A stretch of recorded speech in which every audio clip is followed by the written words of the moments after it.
तन पर जा फिदा करना, प्रभु हमको सिखा देना।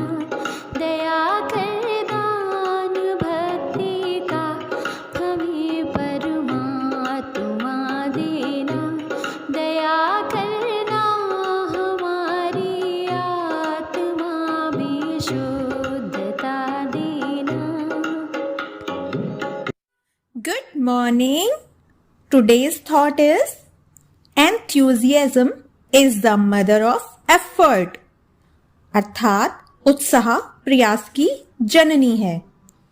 इंसान जितना अपने मन को मना सके उतना खुश रह सकता है और खुश रहकर ही वह किसी भी काम को करने का प्रयास भी कर सकता है।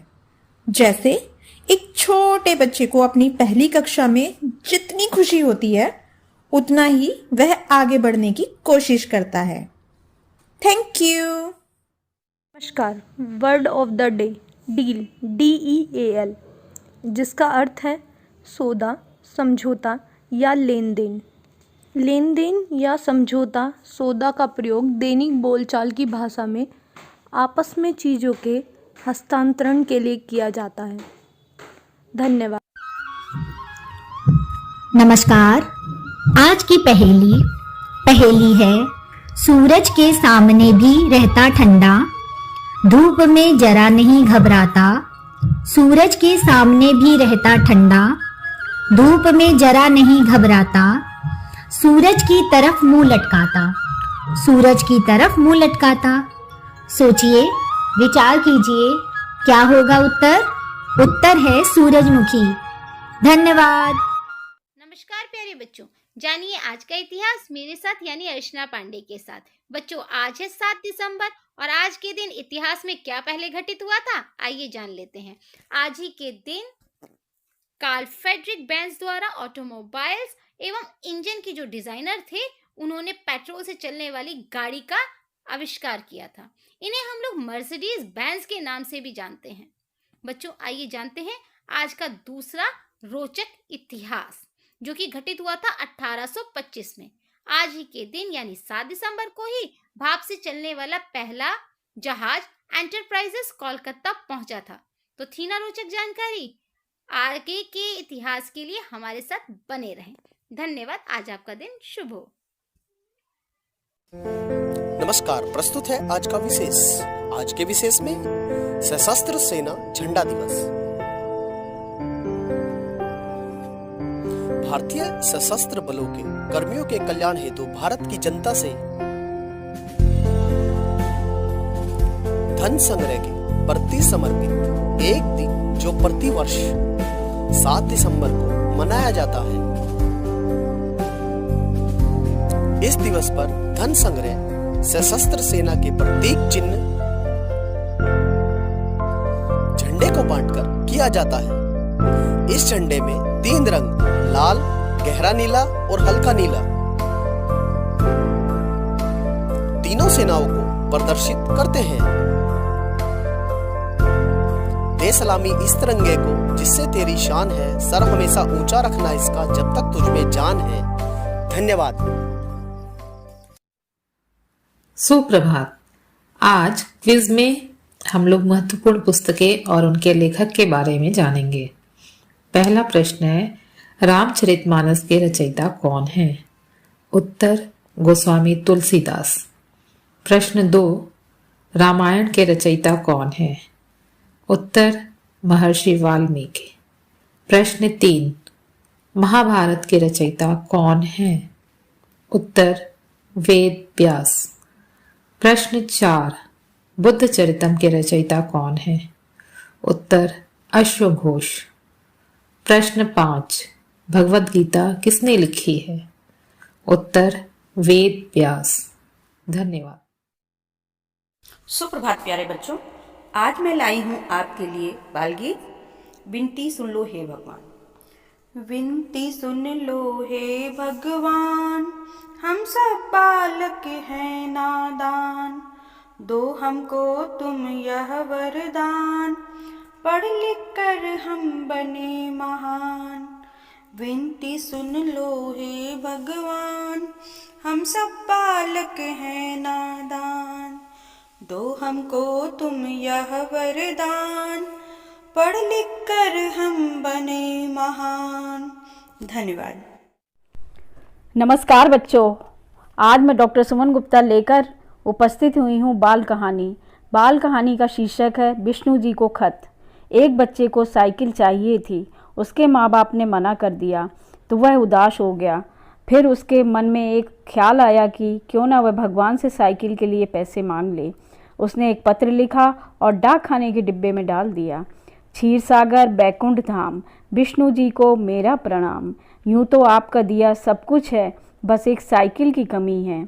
अगर आप 5,000 रुपये भिजवा दें तो भक्त पर बड़ी कृपा होगी। आपका बंटी। जब डाक विभाग वालों ने ये पत्र देखा तो उनको बहुत दुख हुआ। सबने चंदा इकट्ठा किया और 4,000 रुपये जमा कर लिए।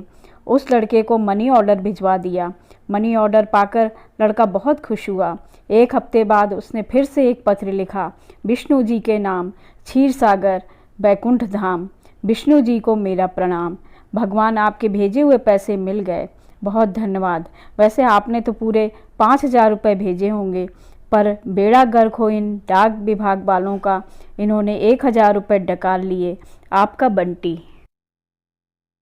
सुप्रभात, मैं प्रेम वर्मा। आज मोटिवेट योर सेल्फ का विषय है शिक्षा में ज्ञान का संकट।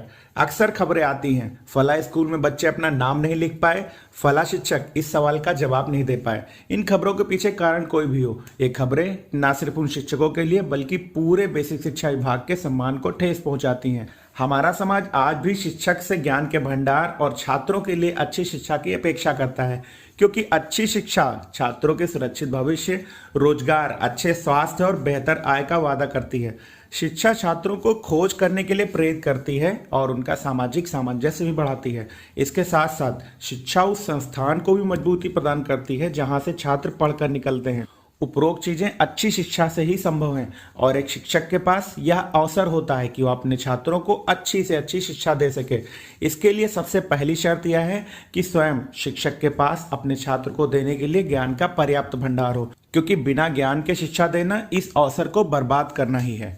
एक शिक्षक के रूप में हमारे पास सुअवसर है कि हम इस ज्ञान के संकट को दूर कर अपने छात्रों को अच्छी से अच्छी शिक्षा दें और सीखने में आ रही बाधाओं को दूर करें, जिससे हम अपने संस्थान यानी अपने विद्यालय और पूरे बेसिक शिक्षा विभाग को मजबूती प्रदान कर सकें। धन्यवाद। आप सभी को संजीव शर्मा का नमस्कार। आप देख रहे हैं प्रेरणा सूची में दिए गए लर्निंग आउटकम से जुड़े हुए कार्यक्रम में, जिसमें आज हम बात करने वाले हैं कक्षा 4 के हिंदी विषय के एलो कोड H406 के बारे में, जिसमें हम भाषा संरचना और व्याकरण को लेकर बात करने वाले हैं, अर्थात छात्र की संज्ञा और सर्वनाम को लेकर समझ कैसे बनाई जा सकती है। यहाँ दी गई गतिविधि एक उदाहरण मात्र है। आप ऐसी ही अन्य गतिविधियाँ अपनी कक्षा शिक्षण के लिए बना सकते हैं। तो आइए देखते हैं इसके लिए हम कक्षा शिक्षण में गतिविधि कैसे करा सकते हैं। साथियों, आज की गतिविधि के लिए हमारे पास कुछ शब्द कार्ड या फ्लैश कार्ड हम पहले से तैयार कर लें, जिन पर कुछ संज्ञा शब्द और कुछ सर्वनाम शब्द लिखे हुए हों। याद रहे, ये थोड़ी ज़्यादा संख्या में होने चाहिए। अब छात्रों को जो भी पाठ आपको पढ़ाना है उस पाठ को पढ़ने को कहें। उस पाठ को पढ़ने के दौरान उसमें जो भी संज्ञा शब्द अथवा सर्वनाम शब्द आए उनको सुनते हुए बोर्ड पर लिखते हुए चले जाएं। 2 अलग अलग कॉलम बना लें। एक कॉलम में शब्द संज्ञा को लिखें, दूसरे में सर्वनाम को लिखें। अब जब छात्र पढ़ चुके हों तो उन्हें यह कहें कि जो बोर्ड पर शब्द लिखे हुए हैं उनको ध्यान से पढ़ लें और समझ लें कि किस शब्द को किस कॉलम में लिखा गया है। उसकी एक खास विशेषता है जिसकी वजह से उसको उस कॉलम में रखा गया है। अब सभी छात्रों को छोटे छोटे समूह में बांट दें। ये समूह 4 से 5 समूह हो सकते हैं और शब्द कार्ड या फ्लैश कार्ड इन समूहों में बांट दें। और अब छात्रों से उनको अलग अलग करने को कहें, अर्थात संज्ञा के फ्लैश कार्ड अलग हों और सर्वनाम के अलग हों, और एक एक करके समूह अपनी प्रस्तुतियां दें। उनकी प्रस्तुतियों को देने के बाद आप देखेंगे कुछ छात्र तो सही तरीके से कर पा रहे हैं, कुछ गलत भी कर सकते हैं। जब छात्र यह प्रक्रिया पूरी कर लें तो उनको अवधारणात्मक समझ को स्पष्ट करते हुए यह बताएं कि कोई शब्द संज्ञा में क्यों है और कोई शब्द सर्वनाम में क्यों है, क्या इनकी खास विशेषता है। जब आप यह समझ स्पष्ट कर पाएंगे तो आप देखेंगे अब छात्र पहले से बेहतर तरीके से कर पा रहे हैं। ध्यान रहे ये शब्द कार्ड इस प्रकार के होने चाहिए कि बच्चों में रोचकता उत्पन्न करें। उनको पढ़ने के और समझने के लिए छात्रों में की रुचि उत्पन्न होना बहुत आवश्यक है। किसी भी गतिविधि को कराने के लिए आपकी सक्रिय भागीदारी बहुत ज़्यादा जरूरी है। इस लर्निंग आउटकम को हम इस तरह से हम प्राप्त कर सकते हैं। तो कराते रहें गतिविधियां और हासिल करें प्रेरणा लक्ष्यों को। हम बनाएंगे प्रेरक प्रदेश उत्तर प्रदेश। जय हिंद, जय शिक्षा।